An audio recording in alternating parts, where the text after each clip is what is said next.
The blackness gave way to light again, and Daniel blinked his eyes.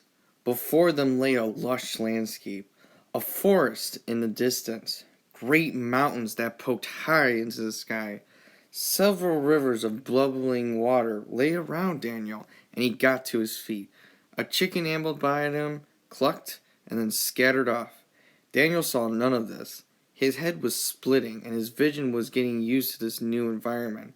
When he did, he noticed something. Everything was square, blocky.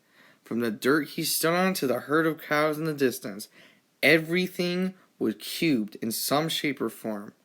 Visibly confused, Daniel raised his hands to rub his bleary eyes, then realized they were square too. He screamed and backed into a river, falling in. Panic slowly worked its way through Daniel, as he was very confused and afraid. One thing was clear to him, though. He had been sucked into a game. A game that was of a distant memory for him, but he knew it was something his brother liked playing all the time. Minecraft, was it? All Daniel knew was that he needed to get some resources before figuring out what to do next. He eyed up a nearby tree, stumbling over to it. He observed a tough-looking stump, then quickly punched it over and over until a little black version of it floated in front of him. It suddenly flew into his body, and Daniel didn't know where it went until he remembered there must be an inventory in such a game as this. He bopped a pocket on his left side, and a grid of many boxes lay before his vision, empty save for the one which held the singular oak block. He chuckled to himself at the absurdity of his situation, then slowly felled the rest of the tree. He converted the wood into blocks and sticks, and then a crafting table.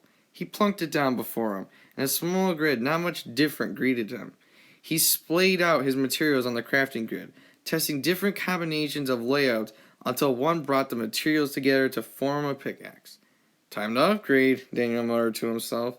He waltzed over to a nearby hill and reared the pick above his head, smashing into the stone outcropping that scoured the face of the otherwise green hillside. After a dozen minutes of tiring work, he had amassed quite a considerable amount of stone.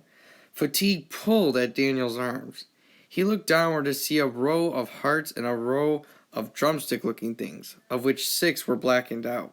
Am I starving? Daniel thought, then realized he needed some food quick.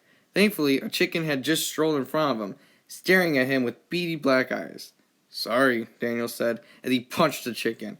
It flashed red before rolling on its side, chicken and feathers replacing the disappeared body. Without a moment of hesitation, Daniel ate the entire chicken in seconds, the hunger was so intense for him. It was then that he noticed the sun going down, darkness creeping in at the horizon. In the gathering darkness, he could make out figures appearing in the shadows. His ears were quickly filled with hisses, moans, rattling bones, and other random noises that instilled fear in him.